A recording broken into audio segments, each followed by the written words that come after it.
राघव चड्ढा का U turn, बयान, सियासत और सवालों की बौछार। और आज की इस खास रिपोर्ट में हम बात करेंगे उन नेताओं की जो कभी सिस्टम से लड़ने का दावा करते थे, लेकिन अब उसी सिस्टम का हिस्सा बनने की खबरों से घिरा हुआ है। यहां बात हो रही है राघव चड्ढा की, जिनका नाम इन दिनों सियासी गलियारों से लेकर सोशल मीडिया तक जमकर ट्रेंड कर रहा है। कभी कैमरे के सामने खड़े होकर बड़े आत्मविश्वास से कहा गया, मुझे कोई पार्टी खरीद नहीं सकती। इस वीडियो को सुनिए।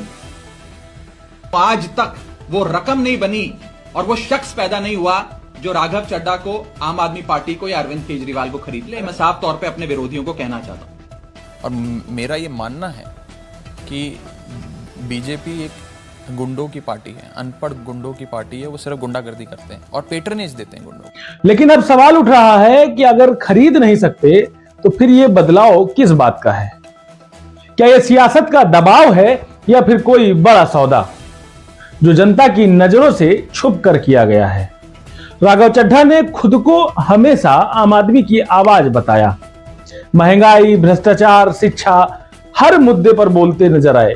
लेकिन आलोचक कहते हैं कि ये मुद्दे थे ही नहीं, ये मुद्दे सिर्फ और सिर्फ पीआर स्टंट के लिए किए जा रहे थे। क्या जनता के मुद्दों पर खड़े होने वाले नेता अचानक अपने ही स्टैंड से पीछे हट सकता है? कहा जा रहा है कि लिकर स्कैम के बाद से ही राघव और अरविंद केजरीवाल के बीच की जो दूरियां थी वो धीरे धीरे बढ़ने लगी। जब मुश्किल वक्त आया तो क्या राघव चड्ढा साथ खड़े नहीं हुए, या फिर ये दूरी पहले से ही तय थी? सवाल यह भी है कि क्या राजनीति में रिश्ते भी फायदे के हिसाब से तय होते हैं? अगर खबरों पर यकीन करें तो राघव चड्ढा का रुख बीजेपी की ओर बताया जा रहा है। लेकिन यहां सबसे बड़ा सवाल यह है कि जिस पार्टी को कल तक गलत कहा जा रहा था, गुंडे और माफियाओं की पार्टी कहा जा रहा था, आज उसी पार्टी को ज्वाइन करना कहां की समझदारी वाली बात है? आज उसी के साथ खड़े होने पर पूरी दुनिया के लोग, पूरे देश के लोग अलग अलग कयास जारी कर रहे हैं। कोई राघव चड्ढा को बिकने की बातें कह रहा है, कोई प्रलोभन की बात कह रहा है, कोई राघव चड्ढा को भारतीय जनता पार्टी का चाटुकार के रूप में प्रदर्शित कर रहा है। क्या यह विचारधारा का बदलाव नहीं है, या फिर सत्ता के करीब आने की कोई कोशिश चल रही है? सोशल मीडिया पर लोग पूछ रहे हैं, क्या यही है नई राजनीति? क्या यही है ईमानदारी? कुछ यूजर्स ने तो यहां तक कह दिया कि नेता बदलते नहीं, बस मौके बदलते हैं।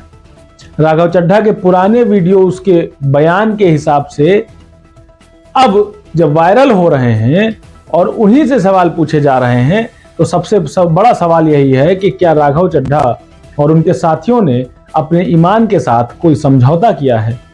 अगर किया तो क्यों, और अगर नहीं किया तो ये यू टर्न किस बात का है? राजनीति में बदलाव कोई नई बात नहीं है, लेकिन जब बदलाव अचानक हो और अपने ही शब्दों के खिलाफ हो तो सवाल उठना लाजिमी है। राघव चड्ढा कई मौकों पर बोलते दिखे हैं कि भारतीय जनता पार्टी के साथ किसी भी तरह से राजनीतिक अलायंस नहीं हो सकता है। तो क्या राघव चड्ढा इन सवालों का जवाब देते हैं, या फिर से यही मुद्दा बाकी मुद्दों की तरह समय के साथ दब जाएगा? आप क्या सोचते हैं इस पूरे मामले के बारे में? क्या यह सियासी चाल है या सच में कोई बड़ा बदलाव है? आपकी क्या राय है? कमेंट बॉक्स के माध्यम से जरूर बताएं। लगातार खबरों में बने रहने के लिए देखते रहिए nationstationnews.com और चैनल को फॉलो करें, शेयर करें, सब्सक्राइब करें, जिससे कि आपको लगातार वीडियो मिलती रहे। नमस्कार, जय हिंद।